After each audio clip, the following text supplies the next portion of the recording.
This video is about motor learning and control. If you like these videos, please buy my book, Making Stuttering Therapy Work, which is available on Amazon. Motor learning and control is how our brains execute complex muscle movements. Physical therapists, occupational therapists, and sports coaches study motor learning. Speech-language pathologists don't get a course in motor learning. This, in my opinion, is the fundamental reason stuttering therapy fails. Now I'm going to talk about closed-loop motor control. Under closed-loop motor control, you use perception to consciously, continually adjust muscle movements. For example, threading a needle is done with closed-loop motor control.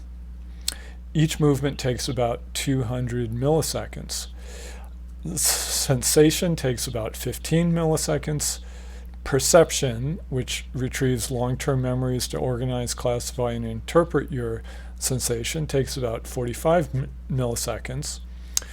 Response selection takes about 75 milliseconds. For example, in baseball, a batter watches the pitcher and decides whether to swing at a pitch, hit or bunt, etc. And then response execution takes about 15 milliseconds. Closed-loop motor control has two advantages.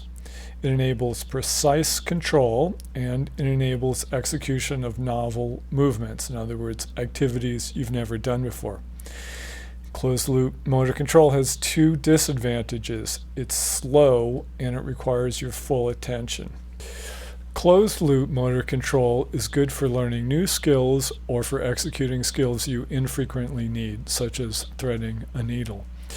But you don't want to use closed-loop motor control for fast-paced, frequently used skills such as walking or talking. Now I'm going to talk about open-loop motor control.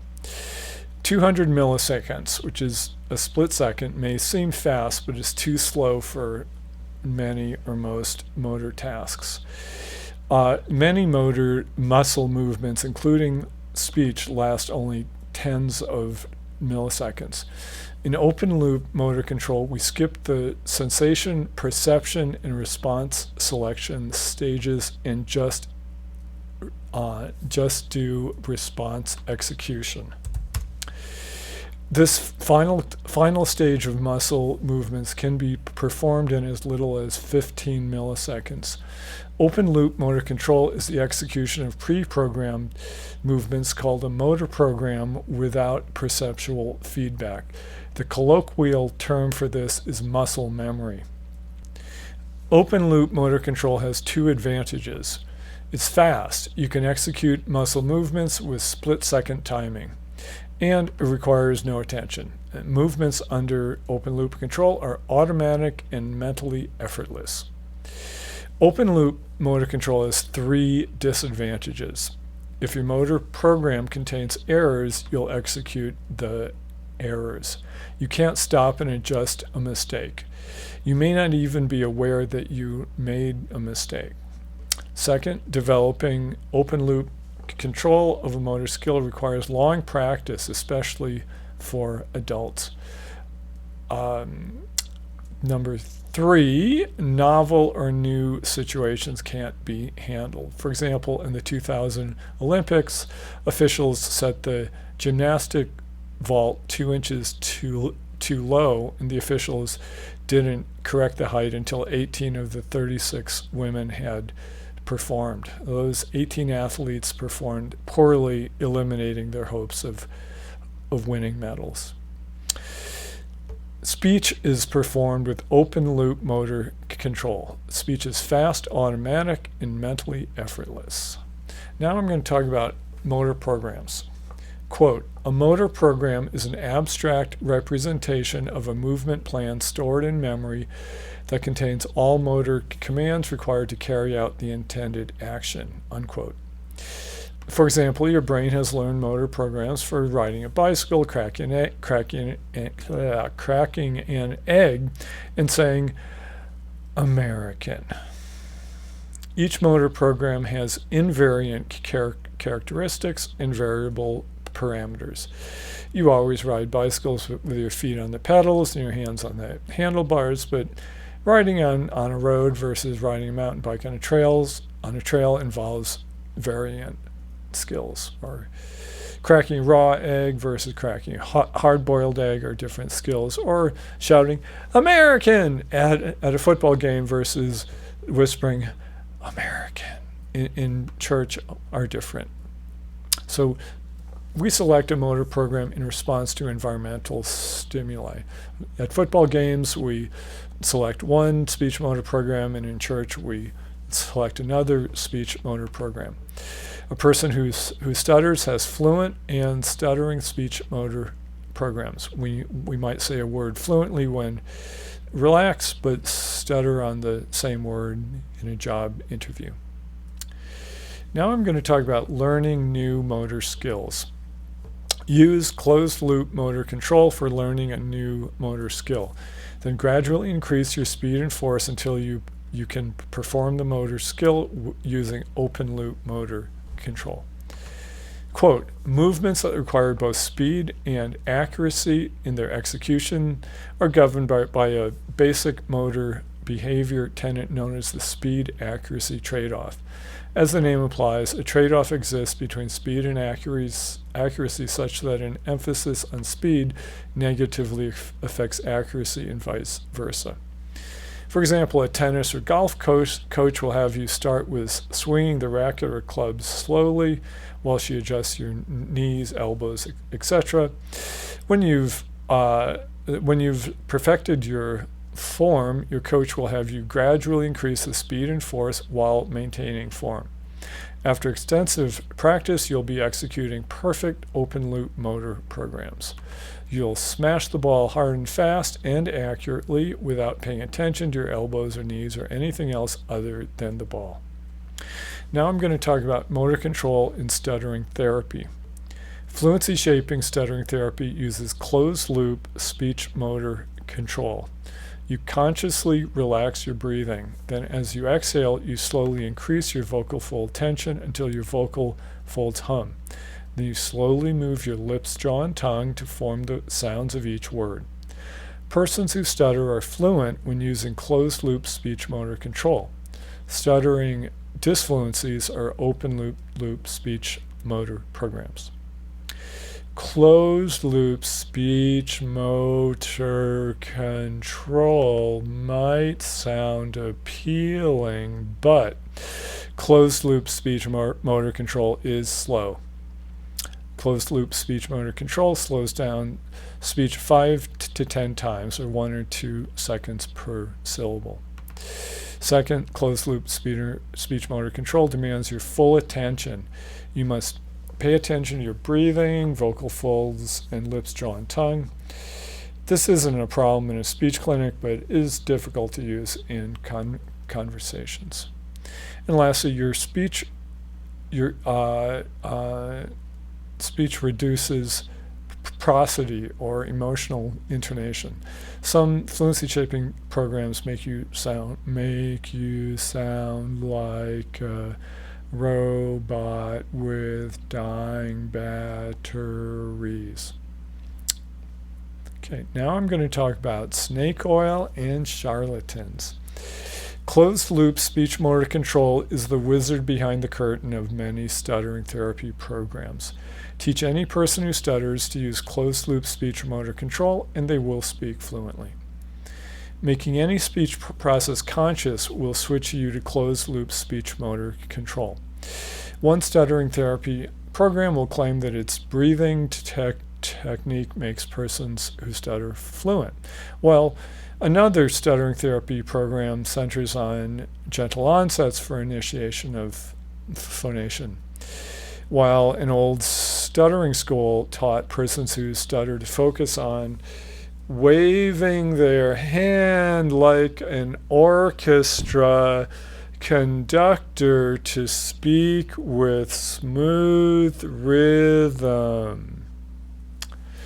Each practitioner may claim that they have discovered the unique or only effective treatment for stuttering, but each approach switches on closed-loop speech motor control.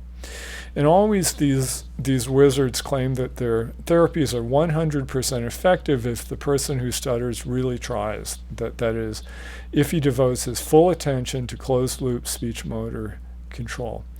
If he instead pays attention to a conversation, switches into open-loop speech motor control, and then stutters, then he wasn't really trying. Now I'm going to talk about slow speech is not the goal of stuttering therapy. If you learn tennis or golf, you'll use closed-loop motor control while you're learning to swing the racket or club. As you practice increasing your speed and force, you'll gradually reinforce open-loop motor programs. Similarly, you'll use closed-loop speech motor control while working with your speech-language pathologist. She'll train you to move your respiration muscles, vocal folds, and articulators correctly to produce fluent speech. When you've mastered this at a slow speaking rate, she'll help you to gradually increase your speaking rate while staying fluent. The goal is fluent, automatic, mentally effortless, normal sounding, and normal rate speech. Slow speech is not the goal of stuttering therapy. Now, I was happy to learn closed-loop speech motor control. My most fluent speech was 10 times slower than normal speech, and I could block on a word for 10 minutes. With closed-loop speech motor control, which is typically 5 to 10 times slower than normal speech, I doubled my speaking rate. Now, I'm going to talk about using delayed auditory feedback to support closed-loop speech motor control. Many speech clinics use DAF devices to establish fluency using closed-loop speech motor control. With only a little training, a DAF device, I am using a DAF device. Let me show it to you. It's right here.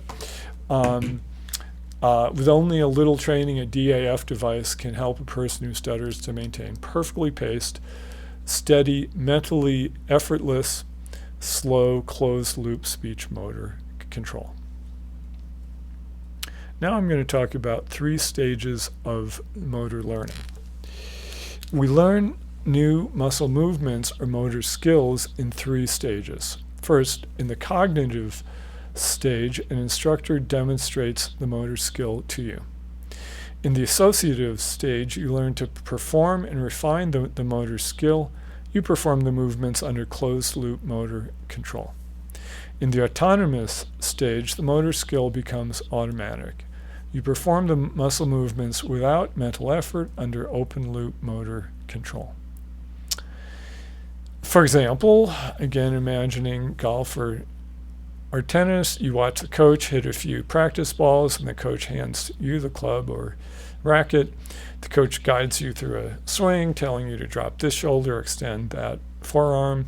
Soon you can execute the swing perfectly if you fully concentrate on each movement.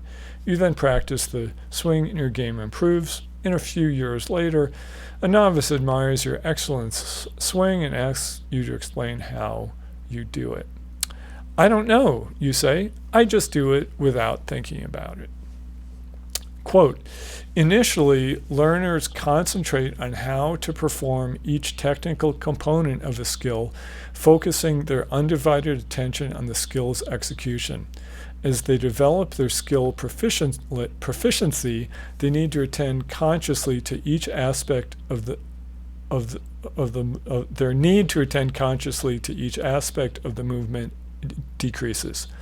Eventually, after a great amount of practice, performance becomes more or less automatic. Conscious thought is no longer required to perform the movement. Throughout this transition, overt performance shifts, and an initial hesitancy with a robotic appearance becomes a smooth, free-flowing, and apparently effortless performance. One summer, I tried mountain bike racing. In 4 races, I crashed 4 times. I then hired a coach. In 12 hours, over three weeks, he taught me to ride down hills, make tight turns, jump my bike over logs, climb hills, plus a few tricks such as picking up a water bottle off the ground. Then my coach said, You know everything. Now you must practice several hours a day, several times a week. In a few months, you'll be competitive. I could do the skills in the slow, low-stress environment of being coached, but I would need months of practice to make the skills automatic in the fast, high-stress environment of racing. In other words, I could do any of the skills if I thought about it, but my body didn't automatically execute the moves without conscious mental effort. I decided that mountain bike racing isn't important enough for me to spend so many hours practicing skills. So I gave up mountain bike racing. Stuttering therapy follows a similar course. Speech-language pathologists can show you the fluency skills, such as relaxed diaphragmatic breathing, vocal full relaxation with gentle onsets, and relaxed articulation muscles, lips, jaw, and tongue, in 10 minutes. Teaching you to execute these skills takes a few hours. You can then speak fluently in the speech clinic when you mentally concentrate on each skill. Almost everyone successfully completes these cognitive and associative stages. You then must practice these skills thousands of hours in high-stress, fast-changing situations to make them automatic and mentally effortless. Many persons who stutter fail at the autonomous stage. But no one intentionally fails for the reasons I quit mountain bike racing. No one rationally weighs the alternatives and says, talking isn't important to me. I'll just text or learn sign language. Instead, persons who stutter fail at the autonomous stage because speech clinics don't train this well. Speech clinics call this transfer. Perhaps your speech language pathologist takes you to a shopping mall for an hour. But the autonomous stage requires thousands of hours of conversations, including high-stress conversations. Persons who stutter habitually avoid such conversations. You may find that the skills you learned in the low-stress speech clinic fail in high-stress conversations. Your therapy progress begins to fail, you revert to old habits and avoidances, and your stuttering returns. Autonomous stage failure isn't just a problem for mountain bikers and persons who stutter. Quote, transition to the final autonomous stage requires countless hours of practice. In fact, not all learners will reach this final stage, unquote. In the next video, fluency shaping techniques, we'll do a deep dive into the cognitive and associative stages. And then in the video beyond fluency shaping, we'll dive into the autonomous stage. And that's the end of this video about motor learning and control. Look on my channel for other videos about stuttering therapy, and look below the video for a link to buy my book, Making Stuttering Therapy Work, which is available on Amazon. If you're watching this on YouTube, please click the like and subscribe buttons below the video so that I get a share of the revenue from the ads you've seen. And my website is casafuturaTech.com.